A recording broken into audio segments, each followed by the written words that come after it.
Hello জঙ্গলের সব বাচ্চা পশুরা, আজ আমরা বড় প্রজেক্টরে দেখব মায়া আর সোনালী মাছ।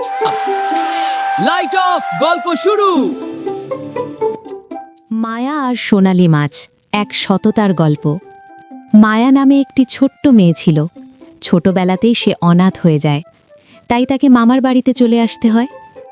মামা তাকে মমতাময় স্নেহে আগলে রাখতেন, কিন্তু মামি তাকে একদম পছন্দ করতেন না।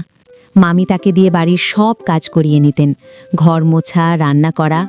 সারাদিনের সব কাজ সেরে ক্লান্ত শরীরে প্রতিদিন বিকেলে শান্তির খোঁজে মায়া পুকুর পাড়ে চলে আসত। সেখানে ছোট ছোট মাছগুলোকে খাবার খাওয়াতো।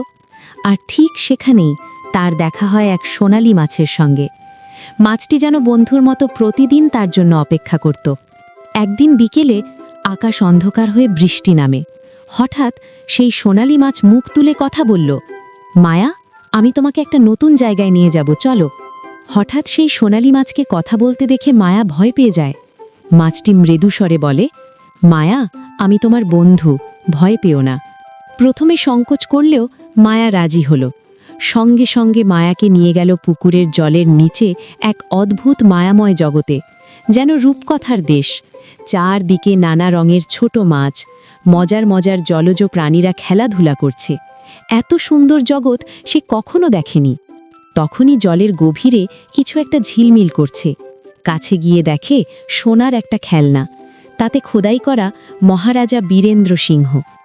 লোভে মায়ার মন বলে, এটা নিজের কাছে রেখে দেব। কিন্তু সোনালী মাছ উদ্বেগময় স্বরে বোঝায়, যা তোমার নয় তা নেওয়া উচিত নয়, এটা তার মালিকের কাছে ফিরিয়ে দাও।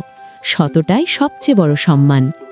কিছুক্ষণ ভাবল মায়া, তারপর মাথা পেতে বলল, তুমি ঠিক বলেছ বন্ধু। পরের দিন সকালে মায়া রাজপ্রাসাদে গিয়ে খেলনাটা রাজাকে ফিরিয়ে দেয়। রাজা খেলনাটা দেখে চোখে আবেগে জল চলে আসে। এটা ছিল তাদের হারিয়ে যাওয়া রাজকুমারীর সবচেয়ে প্রিয় স্মৃতি। খবর পেয়ে রানী খেলনাটা নিয়ে কাঁদতে থাকেন। রাজারানী মায়াকে পুরস্কার দিতে চান, কিন্তু মায়া সম্মানের সঙ্গে অস্বীকার করে বলে, আমাকে ক্ষমা করবেন, আমার অনেক কাজ আছে, চলে যেতে হবে, বলে মায়া চলে গেল।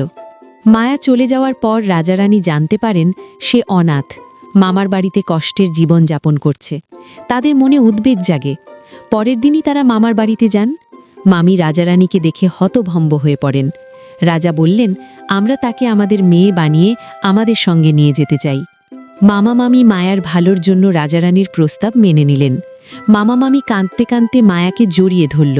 রাজারানী মায়ার হাত ধরে এগিয়ে গেল রাজপ্রাসাদের পথে। পেছনে পড়ে রইল সেই ছোট্ট কুটির, সেই পুকুর। মায়া কি আর কখনো সেই সোনালী মাছকে দেখতে পাবে? হয়তো হয়তো কোনো এক বিকেলে আবারও। ওয়াও, কেমন লাগলো গল্পটা? আজকের মোরাল অফ দ্য স্টোরি, সততা করো। মায়া খেলনা ফিরিয়ে দিয়ে পেল রাজার মেয়ের জীবন। তোমরাও সততা করবে, প্রমিস? আমার দর্শকদের বলছি, এরকম আরো শিক্ষামূলক গল্প দেখতে চাইলে জঙ্গল টিভিকে সাবস্ক্রাইব করুন, লাইক করুন, শেয়ার করুন, কমেন্টে বলুন তোমরা কি শিখলে। বাই জঙ্গল ফ্যামিলি।